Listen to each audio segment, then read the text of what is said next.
എല്ലാവർക്കും നമസ്കാരം. ഞാൻ ബിജി തോമസ്. ബാബാമി ക്ലാസ്സുമായിട്ട് ഇന്ന് നിങ്ങളുടെ മുന്നിലേക്ക് എത്തിയിരിക്കുന്നത് ഒരു പുതിയ അധ്യായം. കഴിഞ്ഞ 2 പ്രാവശ്യം ഞാൻ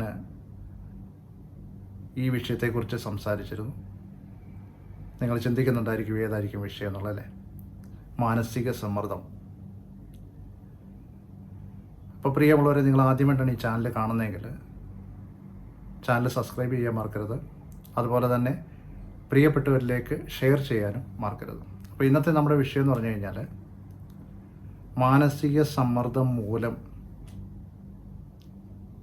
വേദനകൾ അനുഭവിക്കുന്നതായ, അല്ലെന്നുണ്ടെങ്കിൽ ജീവിതത്തിൽ ഒരുപാട് ബുദ്ധിമുട്ടുകൾ അനുഭവിക്കുന്നതായ വ്യക്തികൾക്ക് വേണ്ടിയുള്ള ഒരു ക്ലാസ്സാണ് ഇന്നത്തെ ക്ലാസ്. ശരീരം മുഴുവനായിട്ട് വികാരങ്ങളെയും ചിന്തകളെയും വേദനയിലേക്ക്, അതായത് കഠിന വേദനയിലേക്ക് തള്ളി നീക്കുന്നതായ ഒരു അവസ്ഥ മാനസിക സമ്മർദ്ദം.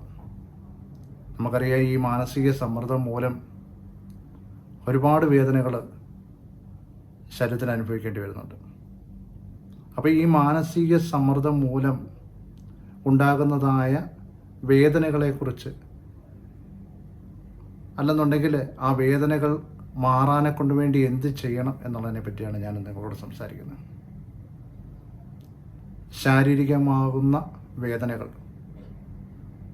നമ്മുടെ ശരീരത്തിന് അനുഭവിക്കുന്നതായ, അതായത് മാനസിക സമ്മർദ്ദം മൂലം ശരീരത്തിനുണ്ടാകുന്നതായ വേദനകളെന്ന് പറഞ്ഞു കഴിഞ്ഞാൽ നമുക്കറിയാം, ഒരു ഊർജമില്ലാത്ത അവസ്ഥ,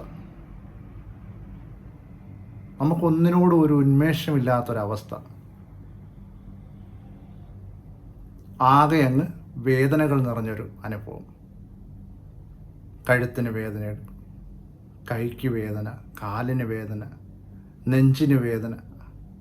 നമുക്കറിയാം, ആകെ എവിടെ നോക്കിയാലും നമ്മുടെ ശരീരത്തിൽ ആകെപ്പാടെ അങ്ങ് വേദനകളാണ് ഈ മാനസിക സമ്മർദ്ദം മൂലം. അതുപോലെ തന്നെ ഉറക്കമില്ലായ്മ, മാനസിക സമ്മർദ്ദം മൂലം ഉറക്കമില്ലായ്മ, അല്ലെന്നുണ്ടെങ്കിൽ ഉറങ്ങിക്കഴിഞ്ഞു കഴിഞ്ഞാൽ പെട്ടെന്ന് ഞെട്ടി എണ്ണിക്കുന്നൊരവസ്ഥ, മാനസിക സമ്മർദ്ദം മൂലമാണ് ഇതൊക്കെ ഉണ്ടാകുന്നത്. പെട്ടെന്ന് ദേഷ്യം ഉണ്ടാകുക, ദേഷ്യം വരിക, അല്ലെന്നുണ്ടെങ്കിൽ ദേഷ്യപ്പെട്ടിട്ട് പൊട്ടിക്കരയുന്നൊരവസ്ഥ, മാനസിക സമ്മർദ്ദമാണ്. അപ്പോൾ ഈ മാനസിക സമ്മർദ്ദം ഞാൻ കഴിഞ്ഞ 2 ക്ലാസ്സുകളിൽ പറഞ്ഞിട്ടുണ്ട്.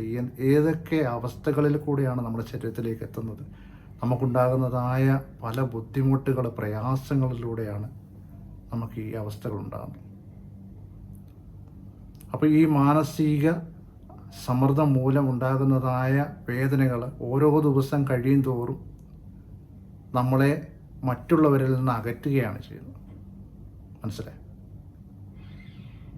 രണ്ടാമതായിട്ട്,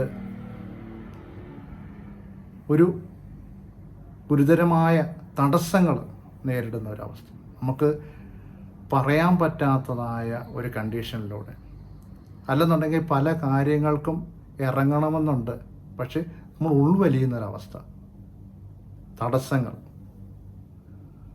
മനസ്സിനൊരു താല്പര്യമില്ലായ്മ, തുറന്നു പറയാനുള്ളതായ ഒരു ഭയം നമ്മുടെ ഉള്ളിൽ ഉണ്ടാകുന്നത് മാനസികാവസ്ഥ മൂലമാണ്. ജീവിതത്തോടൊരു താല്പര്യം നഷ്ടപ്പെട്ടു പോകുന്ന പോലുള്ളൊരവസ്ഥ ഉണ്ടാകുക. പണ്ട് നമ്മൾ ചെയ്തതായ, അല്ലെന്നുണ്ടെങ്കിൽ നമ്മുടെ മനസ്സ് ഇഷ്ടപ്പെട്ടിരുന്നതായ പല കാര്യങ്ങളും നമുക്ക് ചെയ്യണമെന്ന് ആഗ്രഹമുണ്ടെങ്കിലും ശരീരം അതിനെ അനുവദിക്കത്തില്ല. ശരീരം അനുവദിച്ചു കഴിഞ്ഞാൽ മനസ്സ് അനുവദിക്കത്തില്ല.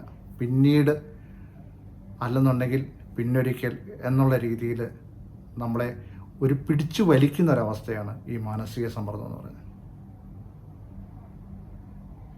മാനസിക സമ്മർദ്ദം മൂലം നമുക്കറിയാം, ചിലപ്പം നല്ലപോലെ വായിക്കാനെ കൊണ്ട് ഇഷ്ടമുണ്ടായിരുന്നായിരിക്കും, നല്ലപോലെ എഴുതാനെ കൊണ്ട് ആഗ്രഹം ഉണ്ടായിരുന്നായിരിക്കും, നല്ലപോലെ സംസാരിക്കാനെ കൊണ്ട് ആഗ്രഹം ഉണ്ടായിരുന്നായിരിക്കും. പല കാര്യങ്ങളും നമ്മൾ ഏറെ സന്തോഷത്തോടെ ചെയ്തിരുന്ന പല കാര്യങ്ങളും നമുക്ക് ചെയ്യാൻ പറ്റാത്തൊരവസ്ഥയിലേക്ക് എത്തുന്നതാണ് ഈ മാനസിക സമ്മർദ്ദം മൂലം.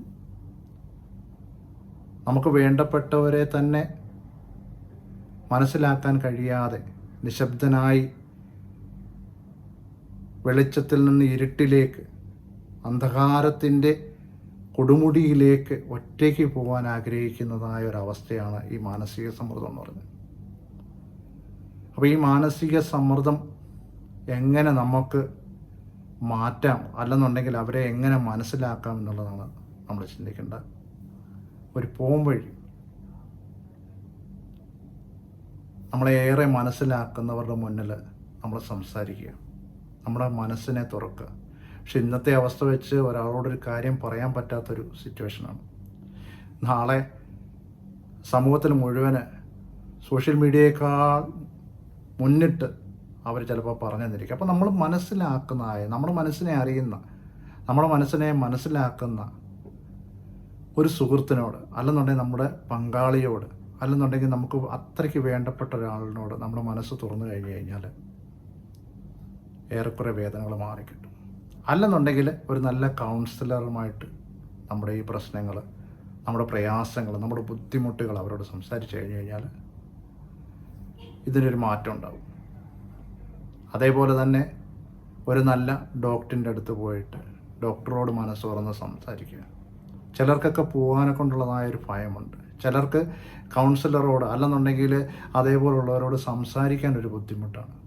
എന്തായി തീരുമെന്നുള്ളൊരു മനസ്സിലൊരു തോന്നൽ. ആ തോന്നലാണ് അവസാനം ഒറ്റയ്ക്കാക്കി നമ്മൾ ഉദ്ദേശിക്കാത്തതായ പല കാര്യങ്ങളിലേക്ക് നമ്മുടെ മനസ്സിനെ കൊണ്ടുപോകുന്നത്. അപ്പോൾ നമ്മൾ ചിന്തിച്ചോണം, മാനസികമായ ബുദ്ധിമുട്ടുകൾ അനുഭവിക്കുന്നവരായ പല വ്യക്തികൾക്കും പോംവഴികളാണ് ഞാനിപ്പോൾ പറഞ്ഞത്. നല്ലൊരു കൗൺസിലർ, നല്ലൊരു സുഹൃത്ത്, അല്ലെന്നുണ്ടെങ്കിൽ നമ്മുടെ പങ്കാളി, അല്ലെന്നുണ്ടെങ്കിൽ നമുക്ക് വേണ്ടപ്പെട്ട ഒരാൾ. ഇവരോടൊക്കെ നമുക്ക് സംസാരിച്ച് ഈ പ്രശ്നങ്ങൾ ഏറെക്കുറെ മാറ്റിയെടുക്കാനുണ്ട്. നിശബ്ദതയിൽ നിന്ന് സംസാരത്തിലേക്കും, അതുപോലെ തന്നെ ഒരു ചെറിയ ചിരിയിൽ നിന്ന് ഒരു സ്നേഹത്തിൻ്റെ ഒരു വലിയൊരു കരുതലിലേക്ക്, അല്ലെന്നുണ്ടെങ്കിൽ വീണ്ടും ഒരു നല്ല ജീവിതത്തിലേക്ക് കൈപിടിച്ചുയർത്താനെ കൊണ്ട് നമ്മൾ മുന്നിട്ടിറങ്ങണം. ഈ മാനസികമായിട്ട് ബുദ്ധിമുട്ട് അനുഭവിക്കുന്നവർക്ക് വേണ്ടിയാണ് ഞാൻ പറഞ്ഞത്. അപ്പോൾ അവരെ മനസ്സിലാക്കാനെ കൊണ്ട് വേണ്ടിയും അവരെ നേർവഴിക്ക്, അല്ലെന്നുണ്ടെങ്കിൽ ഒരു നല്ല രീതിയിൽ മുന്നോട്ട് കൊണ്ടുവരാനെ കൊണ്ടും നമ്മളെ കൊണ്ട് സാധിക്കണം. അതാണ് ഞാൻ ഇന്നത്തെ ഈ ക്ലാസ് കൊണ്ട് ഉദ്ദേശിക്കുന്നത്. മനസ്സിലായോ? അപ്പം നമുക്കുണ്ടാകുന്നതായ ഈ മാനസിക സമ്മർദ്ദം മൂലം ഉണ്ടാകുന്നതായ ശാരീരിക വേദനകൾ, പറയാൻ പറ്റാത്തതായ പല ബുദ്ധിമുട്ടുകൾ, ജീവിതത്തോട് തന്നെ താല്പര്യം നഷ്ടപ്പെടുക, ഇതൊക്കെയാണ് ഇതിൻ്റെ ലക്ഷണങ്ങൾ. അപ്പോൾ ഇതിൽ നിന്നൊക്കെ മാറ്റമുണ്ടാകാനെ കൊണ്ട് വേണ്ടിയാണ് ഞാൻ ഈ വിഷയം എടുത്തത്. അപ്പോൾ നിങ്ങൾക്ക് എന്തെങ്കിലും സംശയം ഉണ്ടെന്നുണ്ടെങ്കിൽ ചോദിക്കാം. അതുപോലെ തന്നെ ഇങ്ങനെ അനുഭവപ്പെടുന്നതായ, ഇങ്ങനെ നമ്മൾ കാണുന്നതായ, അല്ലെന്നുണ്ടെങ്കിൽ ഇങ്ങനെ പോകുന്നതായ പലരോടും സംസാരിക്കാൻ ഒരു നല്ല മനസ്സ് കാണിക്കണമെന്ന് പറഞ്ഞുകൊണ്ട് നിർത്തുന്നു. നന്ദി.